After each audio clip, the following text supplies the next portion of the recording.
Esta charla tercera del encuentro se va a referir a los capítulos tercero y cuarto de la encíclica del Papa. Y me quiero referir por un momento a los títulos de estos capítulos porque son muy expresivos. Los títulos yo creo que están muy pensados y son efectivamente muy expresivos respecto del proceso mental, del proceso doctrinal que sigue la encíclica. El primer capítulo, lo recuerdo, lo cité por la mañana, insistiendo un poquito en esto, el primer capítulo se titulaba Un mundo cerrado. Sombras en un mundo cerrado. El capítulo siguiente, que es el punto de partida, cualquier reflexión cristiana sobre la escritura, abre un panorama nuevo. El capítulo segundo significa, efectivamente, ¿no?, la enseñanza de la revelación divina que abre un camino nuevo. Es el fondo bíblico, el necesario fondo bíblico del cual hay que partir después de la descripción sociológica bastante crítica, como decíamos, que ha hecho el capítulo primero. Por tanto, fondo sociológico, el ver la situación, a continuación la base bíblica y a partir de ahora empieza ya la reflexión más personal del Papa. Entonces, si el capítulo primero se titulaba así, Sombras en un mundo cerrado, ahora el tercero, después de la estampa bíblica de la parábola que comentó Prado, se titula Para un mundo abierto. Y el que sigue, para un mundo abierto, pero que sea el mundo entero. Esa es la secuencia, ¿no? Un mundo cerrado, en la estampa bíblica, y ahora a caminar. Y en primer lugar, para un mundo abierto, y a continuación, un corazón abierto, pero abierto a la totalidad del mundo. Esta es la secuencia doctrinal, la secuencia teórica que sigue la encíclica. Entonces, como vais a ver, como intentaré mostrar, lo que el Papa va exponiendo en estos dos capítulos, de los cuales yo voy a hablar, el tercero y el cuarto, está muy directamente relacionado con lo que ha comenzado describiendo en el capítulo primero, bajo la inspiración de lo contado en el segundo, que es la narración bíblica. En este sentido, bueno, aunque sea una cosa un poquito teórica, hay que señalar que la encíclica por dentro tiene una arquitectura, digamos, muy pensada. Tiene una secuencia interna muy lógica, muy coherente, y con esta estructura muy pensada va discurriendo la enseñanza del Papa.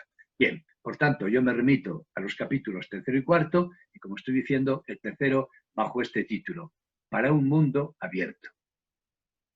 Y aquí, efectivamente, el Papa lo que plantea es la necesidad de una apertura afectiva, pero que no se limite al pequeño mundo que cada uno tenemos a nuestro alrededor. Y es con lo que comienza justamente este capítulo, asentando un principio antropológico fundamental, que es el siguiente, según el Papa: solo me comunico realmente conmigo mismo en la medida en que me comunico con el otro.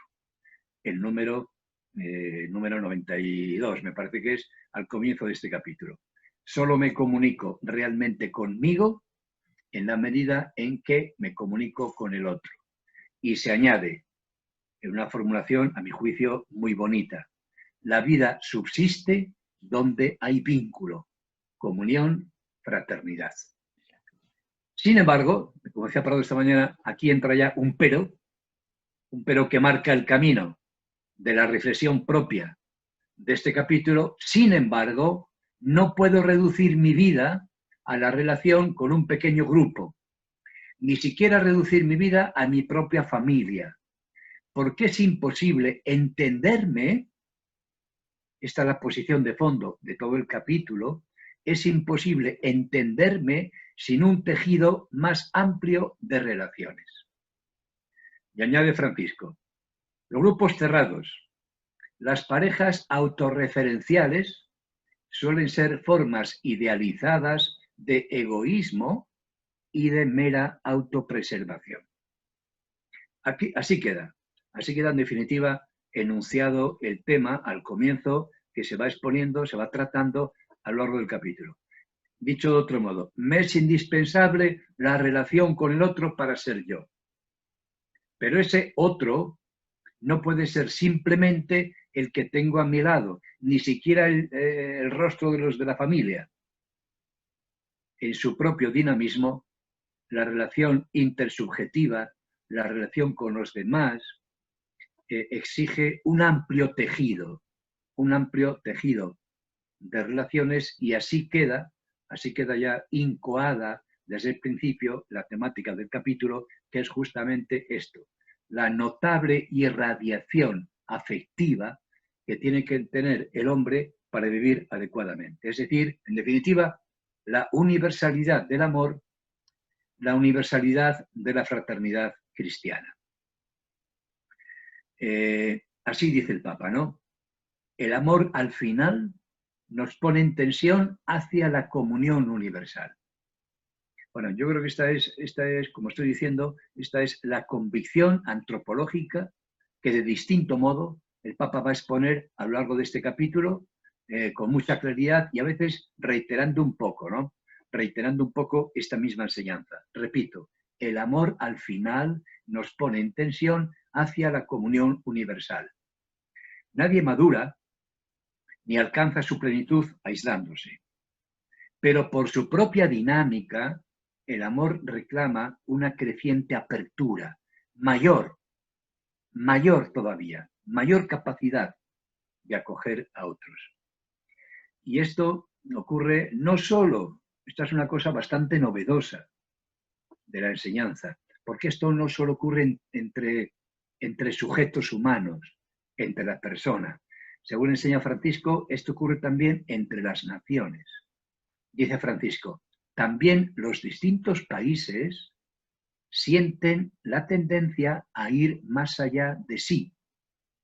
Si esto es un dinamismo natural en el hombre, no basta, como dice el Papa, quedarse en un grupo delimitado, en una cierta autorreferencial con los míos. Si esto es un dinamismo antropológico general, también es un dinamismo que afecta a las naciones, a los países y a los estados, que por propio impulso interno tienden a abrirse más allá de sí mismos. De esta manera, a pesar de la diversidad de etnias y culturas, es decir, a pesar de lo local que son las cosas, vemos sembrada, dice Francisco, vemos sembrada la vocación a formar una comunidad de hermanos, amplia comunidad de hermanos, amplia comunidad de países que se acogen recíprocamente y se preocupan los unos de los otros. Hay, en definitiva, hay un aspecto de la apertura universal del amor que no es geográfico, sino que es existencial. Es esta capacidad cotidiana de ampliar mi círculo. Ojo con esto, de llegar a aquellos que espontáneamente no siento parte de mi mundo de intereses. Es decir, dicho de otro modo, no se crece en humanidad. Esto ya apareció en el capítulo primero. No se crece en humanidad limitándose a aquellos que piensan como yo, aquellos que están en la misma onda que yo. Es necesario abrirse a lo distinto, a lo diverso, a lo contrastante, a los que inicialmente no son parte de mi mundo de intereses, de aficiones, de gustos, de aspiraciones. Ciertamente, y aquí apunta o despunta de nuevo un diagnóstico crítico, en este momento reaparece el diagnóstico crítico, que era más extenso, más explícito en el capítulo primero. Ciertamente, dice Francisco, existen situaciones en las cuales se agota o se ahoga este dinamismo de universalidad. Así, por ejemplo, el Papa cita el fenómeno de lo que él llama exiliados ocultos.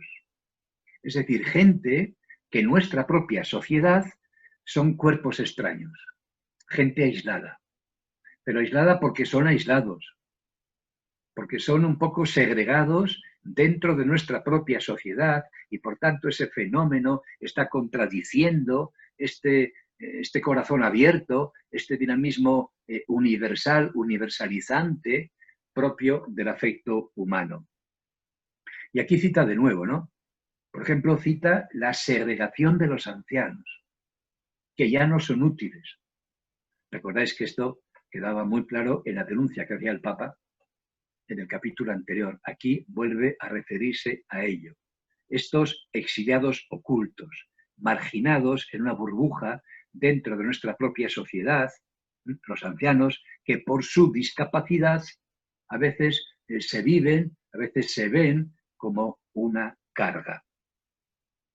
El amor que se extiende más allá de las fronteras, de mi entorno humano, de mi ámbito más próximo, incluso de mi propio país, ese amor que se extiende más allá de las fronteras, tiene en su base lo que el Papa llama la amistad social. Quiero señalar que este es uno de los conceptos más importantes de lo que es la enseñanza del Papa en la encíclica. Los conceptos más propios, y así se va a citar mucho, que el Papa pone en circulación a través del documento, es exactamente, uno de ellos es exactamente este, el de amistad social. ¿Qué es esto? Esta amplia irradiación de relación cordial, una amistad social abierta más allá del propio grupo. Claro, aquí y a continuación Francisco hace una acotación que es muy importante, que le viene muy bien a su reflexión, cuando dice: yo no pretendo proponer un universalismo autoritario y abstracto. No pretendo proponer una fórmula de sociedad que esté planificada por algunos y que pretenda homogenizar para dominar.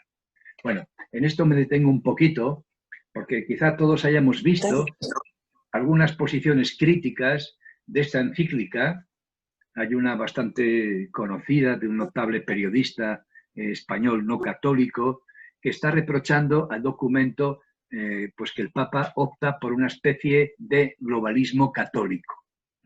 No sé si habéis visto alguna observación crítica en este sentido. Abiertamente se dice: esta es la globalización católica que quiere imponer el Papa Francisco, el cual con esta encíclica se ha alineado abiertamente con la agencia global, con la agenda globalizadora, con el momento globalizador. Bueno, yo sinceramente creo que esta es una crítica del todo infundada, absolutamente infundada.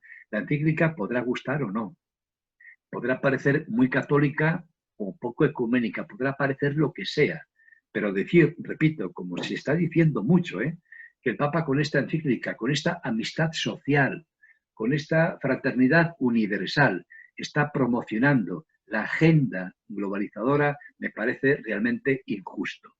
Y hay muchas posiciones del Papa, pero muchísimas en la encíclica, que desmienten justamente esta acusación. Por ejemplo, esta que en este momento estoy citando en este paso, en el número 100, exactamente, por ejemplo, el número 100 de la encíclica, donde dice el Papa exactamente esto: no estoy proponiendo un universalismo autoritario y abstracto, planificado por algunos y presentado como un supuesto sueño con la finalidad de homogeneizar y dominar.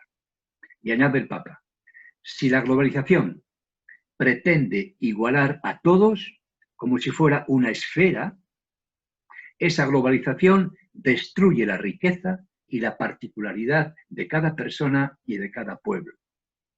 No me puedo detener en esto, pero es bastante significativa la mención que hace aquí el Papa de la esfera, porque con mucha frecuencia el Papa utiliza otra figura geométrica, que es el poliedro. En varios documentos y sobre distintos temas, Francisco ha recurrido justamente al poliedro, ¿eh? Y aquí expresamente rechaza la figura esférica. Sí, así se pretende homogeneizar el mundo de modo redondo, perfectamente igualados todos, donde se destruirá la riqueza y la particularidad de cada persona, de cada pueblo, de cada etnia, de cada cultura, con la finalidad última de dominar el mundo o la realidad. Sobre el triple lema que todos conocemos, con el cual nace el Estado moderno a partir de la Revolución Francesa, libertad, igualdad, fraternidad. Bueno, sobre este lema se ha dicho muchas veces que la fraternidad es el término menos creído y, de hecho, menos asumido y menos desarrollado. Que, bueno, la igualdad más, la libertad mucho, pero la fraternidad realmente, aunque estaba ahí, en los orígenes de la sociedad moderna, del Estado moderno, en la Revolución Francesa, la fraternidad ha sido de los tres términos aquel que realmente es menos creído y menos asumido. Bueno, Francisco, en este momento de la encíclica, quiere relacionar los tres términos, haciendo valer justamente el hecho de que sin la fraternidad los otros dos son menos. Recordamos que, en definitiva, el tema de la encíclica es exactamente este, ¿no? Como refleja el título, la fraternidad. Y Francisco dice, la fraternidad tiene algo importante que ofrecer a la igualdad y a la libertad. Sin la fraternidad, que por cierto es el más difícil, y seguramente porque es el más profundo, el más exigente, y precisamente por eso el menos cultivado, sin la fraternidad, igualdad y libertad vienen a menos. Así en concreto, la libertad sin la fraternidad enflaquece, queda reducida a una condición de soledad o a la mera capacidad individual o individualista, la pura capacidad subjetiva de poseer y disfrutar. Cuando, añade Francisco, que es muy importante, cuando en realidad la libertad está orientada sobre todo al amor y por tanto tiende a la fraternidad. Y en cuanto a la igualdad, pues no se logra. Esta igualdad entre los hombres en la sociedad no se logra definiendo en abstracto que todos los hombres son iguales. Por esa definición formal, pura definición teórica, no se logra de hecho la igualdad social. Esa igualdad realmente se consigue a través de un cultivo consciente y pedagógico y constante de la fraternidad. Este es un asunto importante que merecería muchos comentarios, pero bueno, lo dejo enunciado así de modo breve, aunque ciertamente, como digo, es una cuestión muy interesante. Hay un reconocimiento esencial hacia la amistad social. Hay un momento en el cual el Papa, que es bastante crítico, y a mí me parece, también en la encíclica anterior, Laudato Si, en algunos momentos parece un poquito pesimista, porque Francisco personalmente ya le vemos, ya le conocemos todos, pues es un tipo muy espontáneo, muy natural, muy sencillo, muy afectuoso, pero si observamos bien, hay muchos momentos en que Francisco tiene una mirada apagada, una mirada triste, una mirada preocupada. Yo creo que con bastante frecuencia refleja un cierto ánimo de honda preocupación y de algún pesimismo. Esta mañana veíamos que el repaso que hace a los factores negadores de la fraternidad en nuestro mundo es un repaso grave, aunque al final, brevemente, quiere concluir ese capítulo diciendo, pero mantengamos en pie la esperanza. Bueno, pues en este momento, efectivamente, el número 106 de la encíclica, Francisco muestra un talante esperanzado y dice, hay un reconocimiento esencial para caminar hacia la amistad social, hacia la fraternidad universal. Y es esto, percibir, aquí hay una clave, una clave decisiva. Percibir cuánto vale un ser humano siempre y en cualquier circunstancia. Una sociedad humana y fraterna es capaz de preocuparse por garantizar de modo efectivo que todos sean acompañados. Es muy bonito esto, ¿eh? Garantizar de modo efectivo que todos sean acompañados en el recorrido de sus vidas, no solo, ojo, no solo asegurando sus necesidades básicas, más allá de esa garantía de las necesidades básicas, que cada uno sea acompañado en el camino de su vida. En sí misma, la persona humana, con sus derechos inalineables, está naturalmente abierta a los vínculos. En su propia raíz reside, la raíz del hombre, de la persona humana, reside la llamada a trascenderse a sí misma en el encuentro con los otros. Bueno, en este momento, puedo decirlo en cualquier otro, pero lo voy a decir ahora mismo, quiero señalar, esta es una observación a mi juicio importante, que en este capítulo el Papa no está dictando una lección teológica. Esto me parece que es importante tenerlo en cuenta.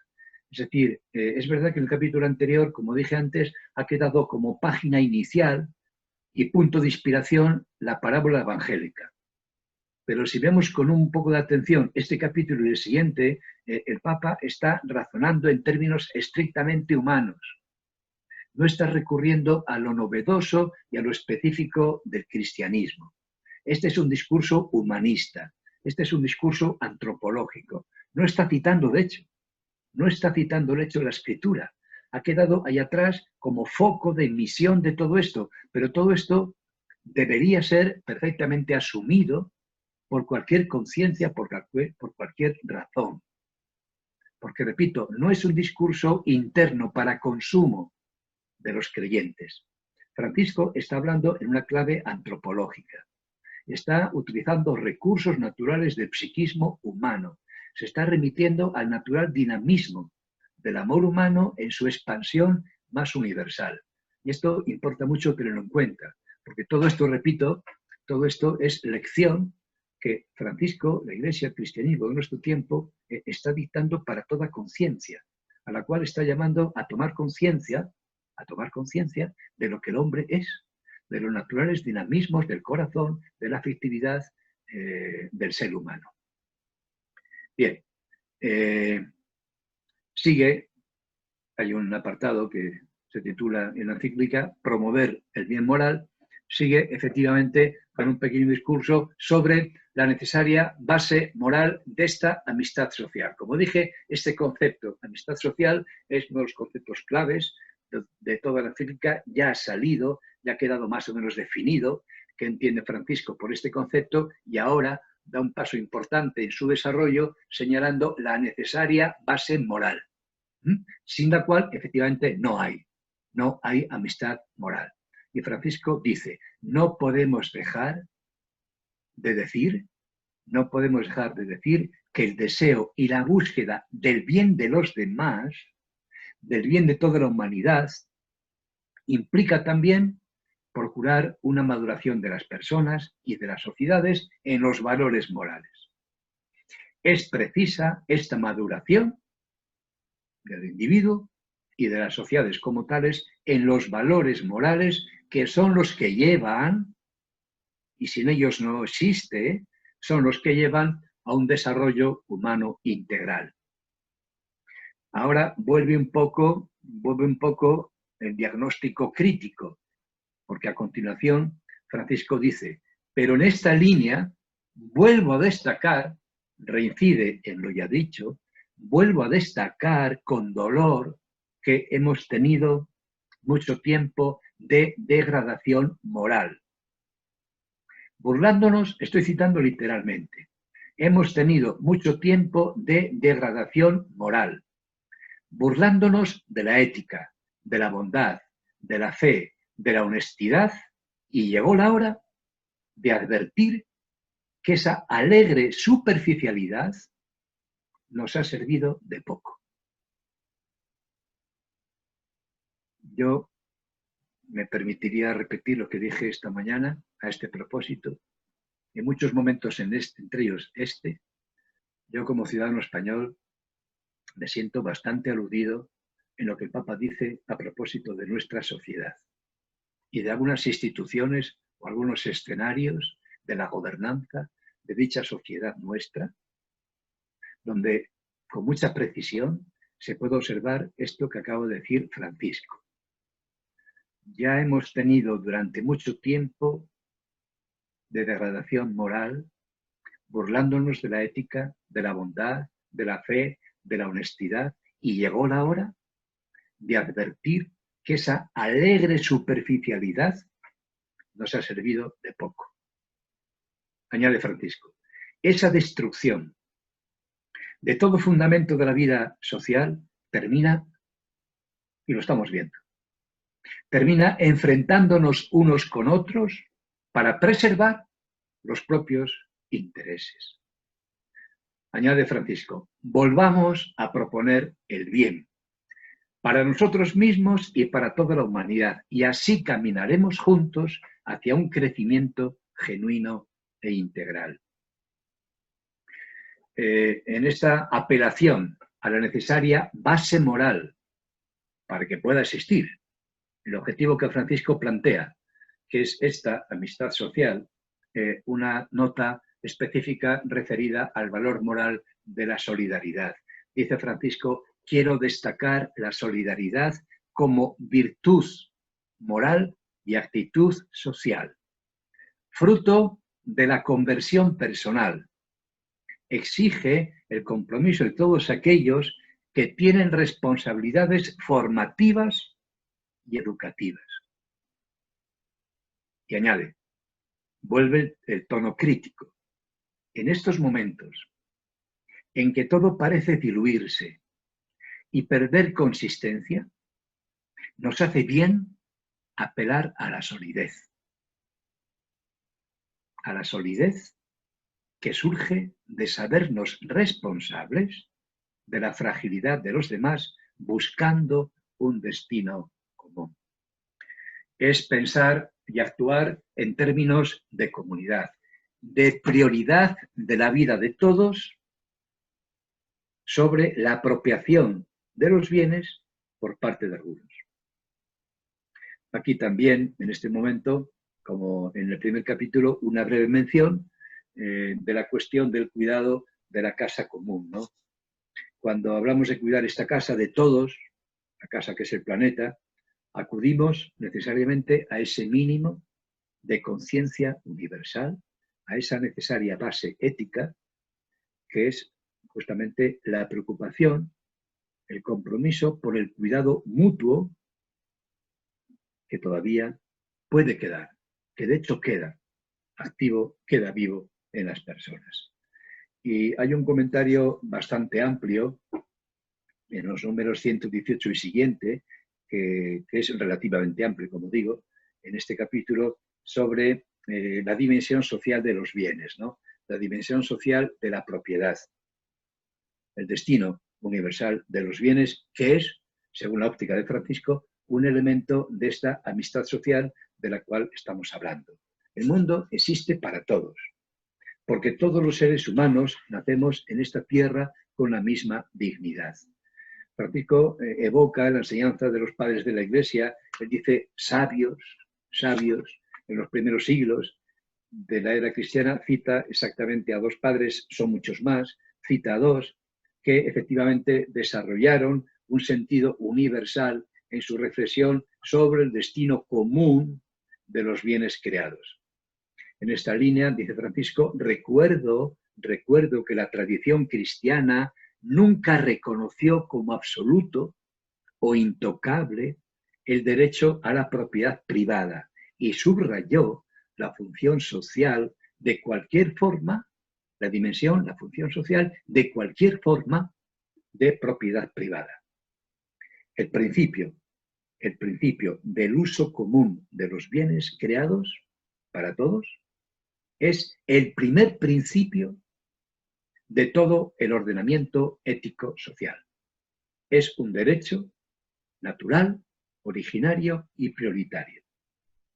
Y el derecho a la propiedad privada se puede considerar como un derecho, sin duda, y un derecho natural, pero un derecho natural secundario y derivado del principio del destino universal de los bienes creados.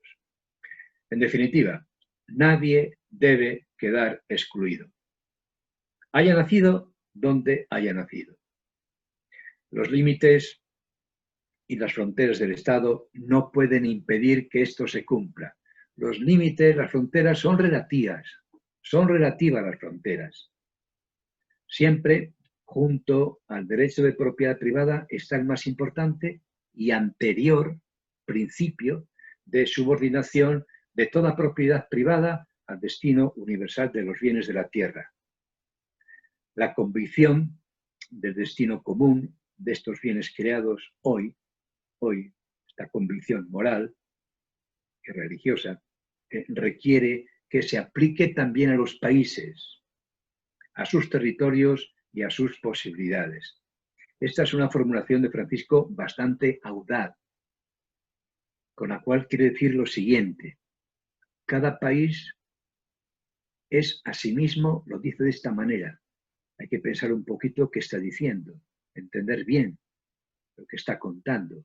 Dice Francisco, cada país es a sí mismo del extranjero, en cuanto que los bienes de su territorio no pueden ser negados a una persona de otro lugar, venga de donde venga. Es decir, las delimitaciones en países y en estados son relativas. Son relativas. Y añade, como enseñaron los obispos de los Estados Unidos, hay derechos fundamentales que preceden a cualquier sociedad porque emanan de la dignidad de la persona otorgada por el Dios creador. Si en realidad el mundo es de todos, no importa si alguien ha nacido aquí o si vive fuera de los límites del propio país. En definitiva, y ya acaba el capítulo, se trata de una nueva red de relaciones internacionales porque no hay modo de resolver los graves problemas del mundo pensando solo en formas de ayuda mutua entre individuos o grupos sociales. Hace falta esto, toda una nueva red de relaciones internacionales. Y aquí, ya acabando el capítulo, una mención al tema doloroso de la deuda externa de los países pobres, ¿no? Francisco reconoce el principio ético y jurídico de que toda deuda legítimamente contraída debe ser saldada. Toda deuda legítimamente adquirida debe ser saldada, pagada. Pero el modo de cumplir este deber no puede hacer que países pobres lleguen a comprometer la subsistencia de sus ciudadanos. Bueno, y con esto voy a pasar al capítulo siguiente, que entra también en esta charla mía, capítulo 4, que ya lo comenté antes, lleva por título Un corazón abierto al mundo entero.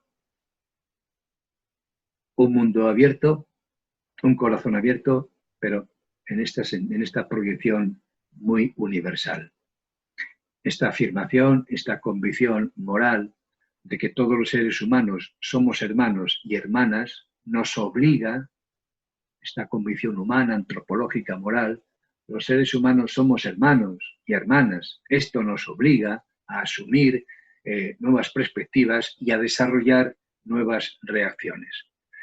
Aquí, este capítulo 4 es breve, es más breve que los anteriores, y hay 3 cuestiones que Francisco plantea. Primero, lo digo a mi manera, y después ya me remito un poco más al texto, ¿no?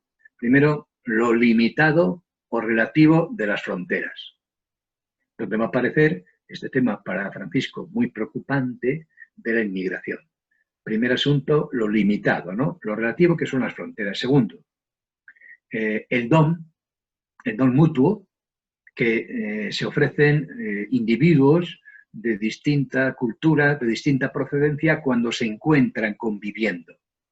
O también el don mutuo de las relaciones entre distintos países de distintas culturas. Ese encuentro es una entrega de riqueza recíproca. Y en tercer lugar, la necesaria tensión que hay que mantener entre lo local y lo universal. Bueno, lo cuento brevemente y con esto ya termino yo la charla con este capítulo 4 de la encíclica, que como digo, es más breve que los anteriores.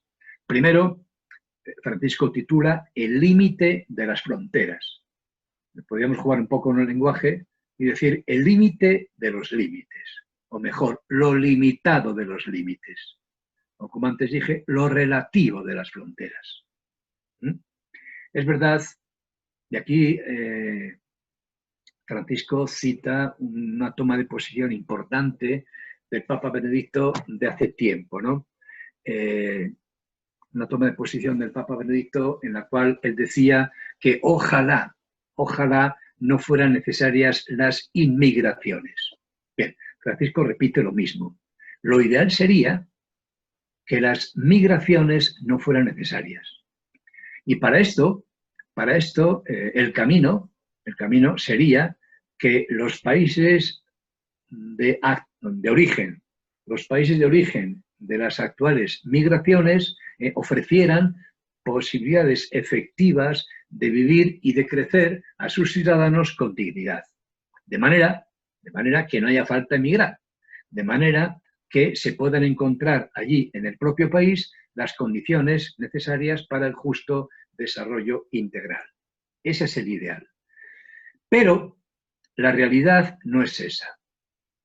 La realidad no es esa.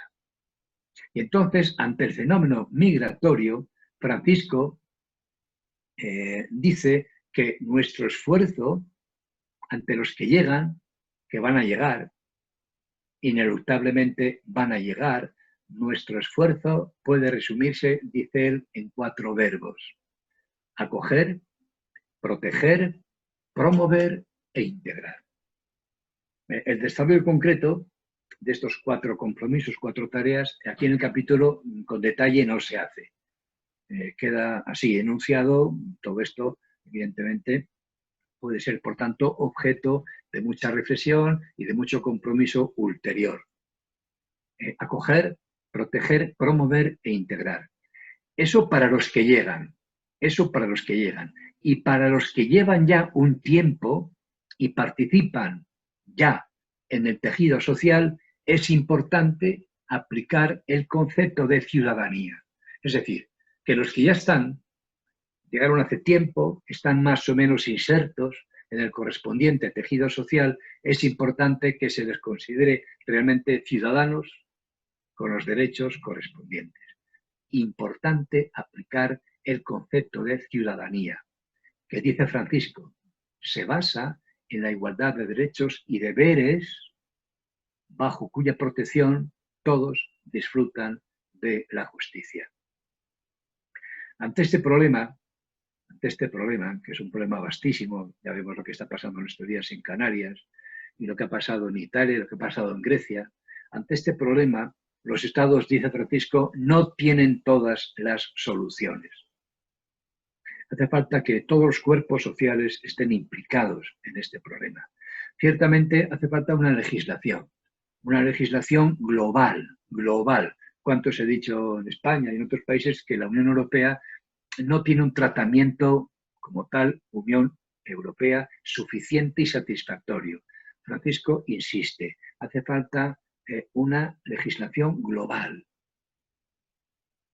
Y se trata de ayudar a la integración de los emigrantes en los países de acogida y al mismo tiempo, en virtud de lo que hemos dicho al principio, que lo ideal sería que no hubiera migrantes,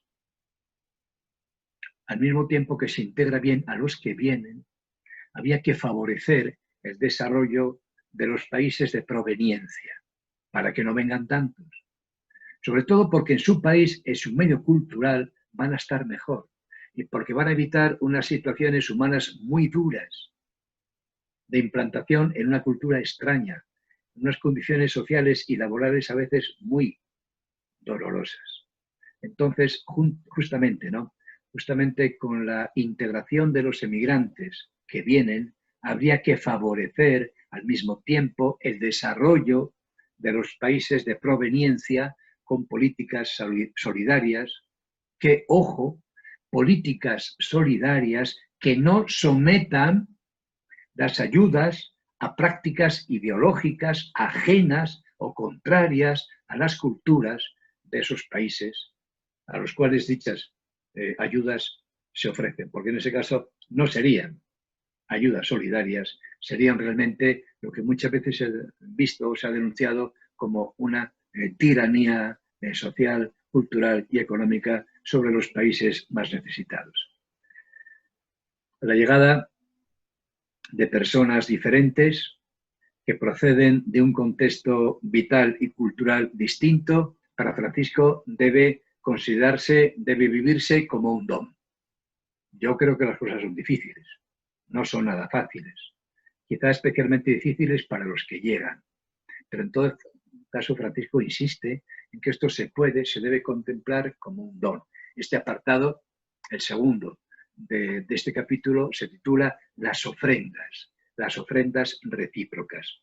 La llegada, digo, de estas personas de otras culturas es un don.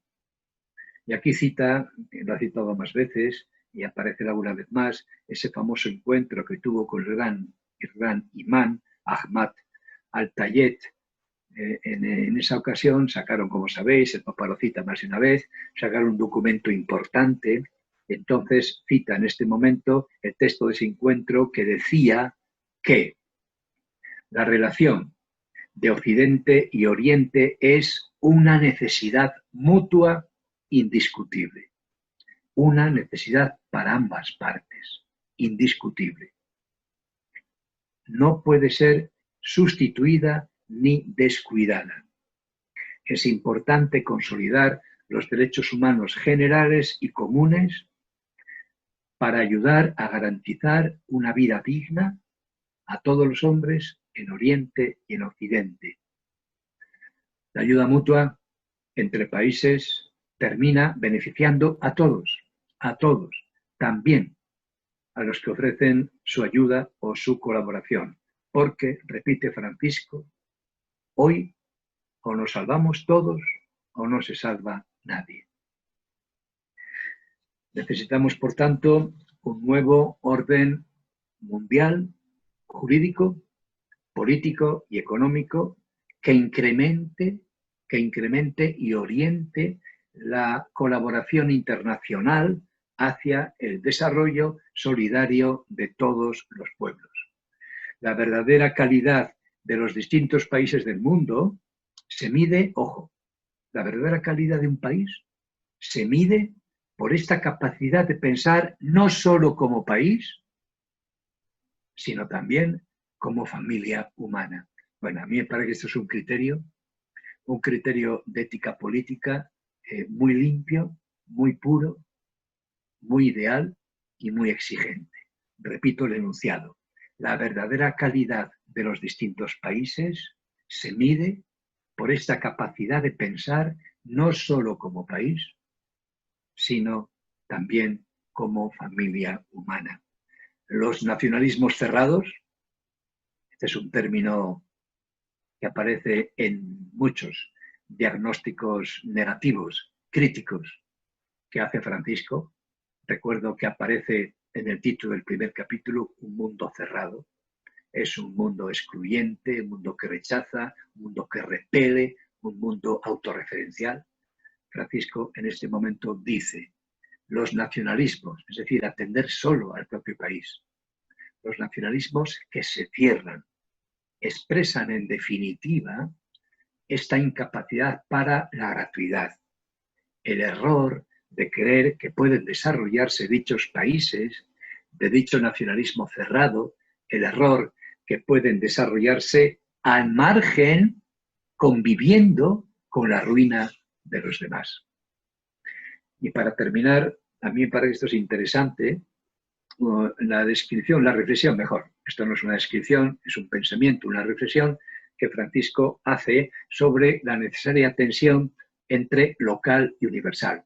Vuelvo a decir que me parece extrañísima la crítica de algunos sectores en la Iglesia y fuera de la Iglesia de que esta es la aceptación, la acogida por parte de la Iglesia, por parte del Papa, de la agenda globalizadora. Eso me parece realmente muy extraño y muy difícil de entender. No sé qué lectura o desde qué prejuicios se hace dicha lectura de la técnica. Por ejemplo, este paso, el final, el número 3, local y universal, de este capítulo 3, me parece que deja las cosas descritas, pensadas y descritas con un equilibrio admirable. Es el equilibrio, la necesaria tensión entre lo local y lo universal. Francisco dice, hace falta prestar atención a lo global para no caer en una mezquindad, en la mezquindad cotidiana, en la mezquindad de lo mío, de lo pequeño, de mi pequeño mundo. Hace falta, por tanto, prestar atención a lo global. Al mismo tiempo, claro, es que de la fraternidad de la que está hablando Francisco tiene proyección universal. La gran propuesta de la encíclica es esta, una fraternidad universal, una amistad social de los pueblos, de las naciones, de los individuos. Por tanto, efectivamente, hay que prestar atención al todo. Pero al mismo tiempo, dice Francisco, no conviene perder de vista lo local, que nos hace caminar mi pequeño mundo, mi familia, mi matrimonio, mi ciudad, me hace caminar con los pies sobre la tierra. Esto nos sugiere muchas cosas de nuestra experiencia personal, de gente que quiere redimir el mundo y tiene su matrimonio y su familia hecha polvo. No presta atención a los hijos y va a no sé cuántos voluntariados. No mira para la mujer y va a la asociación de APAS, de los padres del colegio, dando lecciones a todo el mundo. O es un grandísimo teórico sobre no sé qué temas de la fe o de la Iglesia y vive al margen de toda comunidad cristiana. Por eso me parece que esta insistencia es absolutamente precisa. Al mismo tiempo, no conviene perder de vista lo local, porque lo local, ojo, lo local nos hace caminar con los pies sobre la tierra. Hay que mirar lo global, que nos rescata de esa pequeña mezquindad, dice Francisco, de la mezquindad casera. Hay que pensar, hay que mirar a lo global. Pero la fraternidad universal y dentro de cada sociedad tiene también como polo natural atender a lo local, a lo más próximo, a lo más mío. Así como no hay un diálogo, así como no hay un diálogo con el otro, sin identidad propia, sin identidad personal, del mismo modo no hay apertura entre los pueblos sin el amor a la propia tierra, a mi pueblo, a los propios rasgos culturales. Lo universal, contra el globalismo, una vez más contra el globalismo, lo universal no debe ser el imperio homogéneo, uniforme y estandarizado de una única cultura dominante. Que finalmente, aquí aparece la figura del poliedro frente a la esfera, que le gusta mucho a Francisco, le resulta muy expresiva, dice esto: lo universal no puede significar el imperio homogéneo, uniforme y estandarizado de una única cultura dominante que finalmente perderá los colores del poliedro. Perderá la variedad, la diversidad de las muchas caras distintas que tiene el poliedro. La esfera no tiene caras. La esfera es redonda. La esfera es una cosa absolutamente homogénea. El poliedro no. El poliedro está formado por muchas caras y pueden ser distintas. Y aquí Francisco habla de los distintos colores del poliedro. La esfera, como un todo uniformado, redondo, cerrado, frente a la diversidad, también cromática, del poliedro.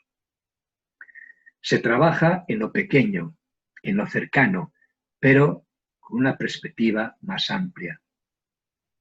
No es posible ser sanamente local sin una sincera y amable apertura a lo universal, sin dejarse interpelar por lo que sucede en otras partes, sin dejarse enriquecer por otras culturas o bien sin solidarizarse con los dramas de otros pueblos.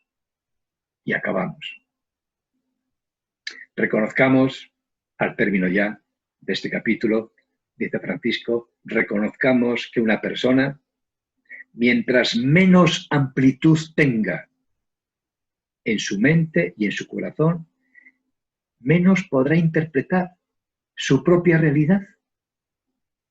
La realidad más cercana en la cual esa persona está inmersa.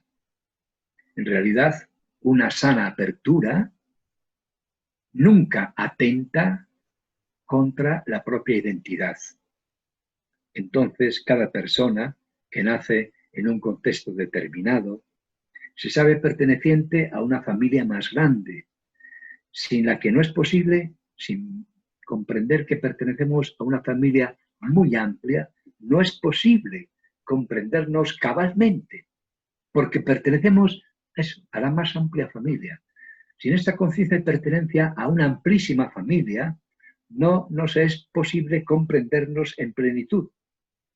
Este enfoque, en definitiva, y así termino este capítulo y termino yo, este enfoque, en definitiva, reclama la aceptación gozosa de que ningún pueblo, ninguna cultura, ninguna persona puede obtener todo de sí misma.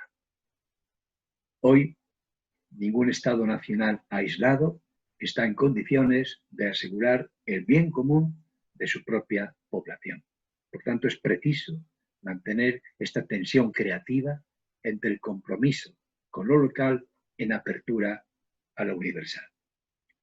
Bueno, pues nada más.